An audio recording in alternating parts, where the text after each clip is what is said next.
Now, a few years ago, my boy Thyron won the barbecue showdown on Netflix challenge using his classic mop sauce. Today, we're going to be testing that out on some actual party style ribs. And I'm going to go ahead and spoil it right now and tell you they came out phenomenal.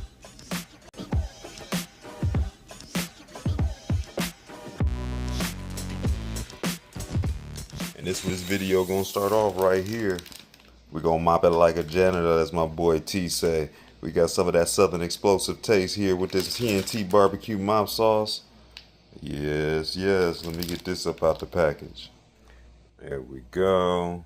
See, my man's got the story on the side with T and Uncle Sid and how they put it together with the old family inspired secrets.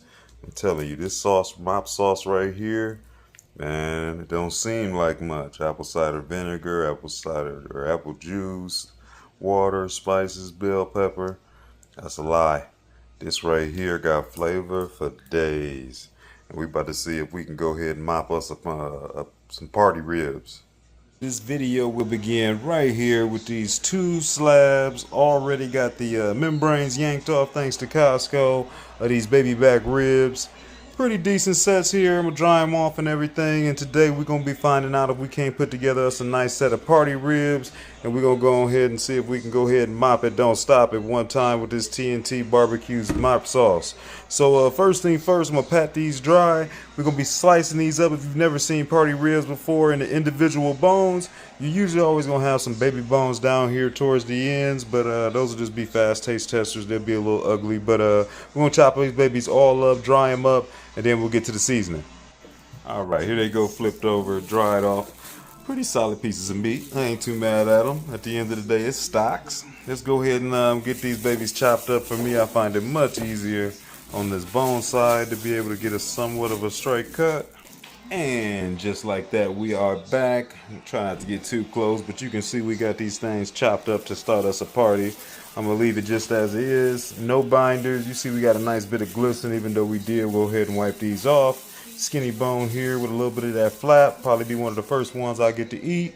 But I'm going pretty easy. I got some Killer Miller Q110 over here in this old Killer Hogs shaker that we'll be putting on here. Basically a blend of SPG, done my way of course. And we're just gonna go ahead and come with a nice respectful coating right over the top, and then we'll flip. Nothing too crazy, just one nice high pass coming through here. Now let's flip them over. We'll hit the corners and the edges with what's left in the basket. Alright, so now we got that over there. I'm just going to kind of move these around now so they don't got to be on top of each other. Being that they're a party rib, they're not going to be cooking together, so we're going to go ahead and break them up, get everybody co-mingling, moving around. Love having this barbecue tub for this reason. Kind of lift it up and keep it moving. And then we're just going to kind of like go ahead and let them sides get a little bit of work. I'm not going to worry about individually seasoning them so you don't over season this rib. I'm going to keep it pretty simple. Salt, pepper, and garlic. Killer Miller Q110. And then we coming over the top with some of that T&T's barbecue mop sauce and see if we can't mop a party into this thing. Let's kind of move them around just like so. Here we go. Let them hang out. All right, we are on the outside now, and as you can see, it's a party, it's a party, it's a party. We got these babies smelling great. All that garlic just hit me in the mouth. I'm gonna leave these out and hanging out for 2 seconds as we get ready to roll over here and stroll with me. Got my bighorn in the way. We're gonna probably maybe be going off of 2 grills. If not, we'll be some other cooks going. The banana hammer is over here ready to rock. We'll be right along the outside cooking indirect. None other than some of that fine, hardest charcoal, some of that lump charcoal I'm rolling with today, keeping the briquettes to the side so we can see some of that on there, giving off some amazing flavor and smell that I can smell right now. We're going to get this baby brushed off real quick and get these ribs applied. All right, so we back on. I'm going to take this damper down respectfully low. Try to cut this back to around 350-ish. Most of the party ribs was able to fit on my big boy right here. I could have definitely jammed in a few more, but we didn't want to do that. They won't take too long. I plan on checking on them in about a half an hour, probably get them a good flip, or then also we need to get them a good mop. So in 30 minutes we'll come and we'll mop, we'll flip, and then we'll let the other side get a little bit of love along with that mop. And then the other half I got over here on my smaller Weber. Be nice taking them off. Probably get some jalapeno poppers going over here. Still cooking indirect. But let's close everybody up. Oh, it's time for the fun part. We're going to come on back. Like I said, we're going to be using some of this T&T's mop sauce here. I'm going to use a little bit of this, and I'll just throw it in the old NASM Master Trainer cup. Get us a little bit of a little shake. A lot of times there is some like little bits of, you can kind of see them in there, peppers and stuff like that. I'm just going to pour a little bit of this off. And I'll throw the rest of this in the refrigerator. And what I'm gonna actually be doing with this mop sauce is, I did used to have a little mop, but one thing I saw that is using the mop, it soaks in a lot of juice, and then a lot of it actually gets stuck in there, and then it's hell to clean those mops. So I'm just gonna be using my general baster, and we'll be using it right out the old can that you see here. So let me grab that. Hey team, what's up? It's your host Joe Mill here with Killer Miller Q. Just wanted to drop in and let you know I appreciate you watching today's video, and if you haven't done it, go to that bottom right corner, make sure you subscribe, check out some of the other videos on the channel, and find me on Facebook, IG, and TikTok if you haven't done it already. Alright, we're about 30 minutes in back outside, and we can see a little bit of light cooking action going on here. I'm going to go ahead and give them a light, quick spritz of that mop, and we're gonna let them keep on rolling out before we end up turning here in a little bit too.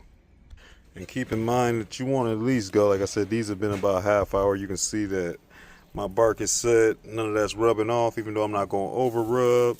I'm just gonna kind of give them a nice little bit of juice dripping all across. Everybody get a little bit of this flavor, and I work my way on all of these ribs. There we go. Everybody got a little bit of love, a little bit of juice. Like I said, we had roughly at about 35 minutes. I'm going to go ahead and flip everybody, hit one more side on the other side, and then they're going to go ahead and hang out. All right, so I spared you a couple peek-ins, and I decided to go ahead and let them chill a little bit, and I'm glad I did. They starting to bring out that nice red color.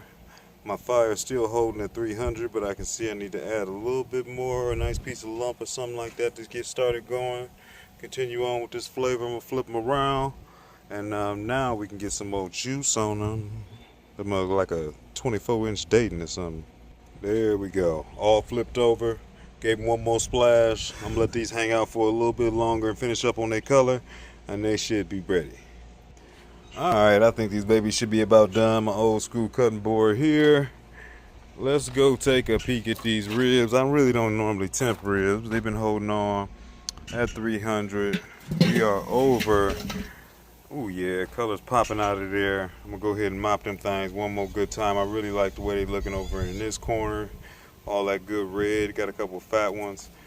Most of these are smaller, so truthfully they're probably even closer, but it's out of curiosity. Let's just kind of see where we at on one of the ones that's thicker. 184 185 is definitely ready to go. As you get closer to that 200 mark, they're gonna be real tender. And definitely, you know, some of the smaller ones are probably a little bit higher. Yeah, I'm gonna let these babies keep going. Let me get some more of this mop sauce and let me come back across. Definitely down here, I want them to take on some more of that color like you see up top. All right, let's get some of this thing basted up real quick, fast. And I like this method of just kind of being able to use it right out of my little cup I got here. I won't waste as much. I don't lose all of that into the mop itself. I'm still able to kind of douse it real quick. My boy CJ sometimes would strain it because there is, like I said, some bits in there, and he would go ahead and put it in like a spritzing bottle, and then more or less just be able to spritz the meat. That's definitely a clean way of doing it. But I don't mind this right here. I like that drip off effect. I like the way it smells. Usually if you got some coals, if you was playing high over some coals, that definitely adds in a layer of flavor and smell that you're gonna notice that I've had before. But even now, just some of them bits that you do kind of get over the fire, Definitely makes all the difference. About time to finish it. A little inside of 300. This thing's been burning like a champ all day. Check out the color on these beautiful ribs. All the way around. We're looking golden. I temped before. They were pretty much there, so I'm not gonna leave the temp at this point. Got some nice juicy ones sitting right there. But that harder charcoal got everything smelling real good over here. Whoo, there we go. Got all the kids out of the pool. We'll splash them, let them sit, and I got a taste for that fat one right down there. Alright, we done waited long enough. This one here is the one I said that I was gonna get a taste on. Nice and red, nice and smoky. Beautiful bite through.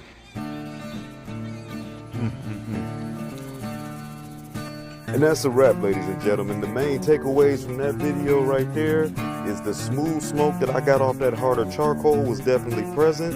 That easy salt, pepper, and garlic came through shining. And that mop sauce is the truth. And I definitely enjoyed it on that party rib, even though it wasn't the same as doing it as a full slab. But you were able to get bark all the way around, flavor all the way through. Byron, you can't go wrong with that one. Shout out to my boys over there at Black Smoke BBQ, all my family, you out there in TV land for checking this video out, and anybody else I missed, I appreciate you, and I'll catch you real soon. Peace.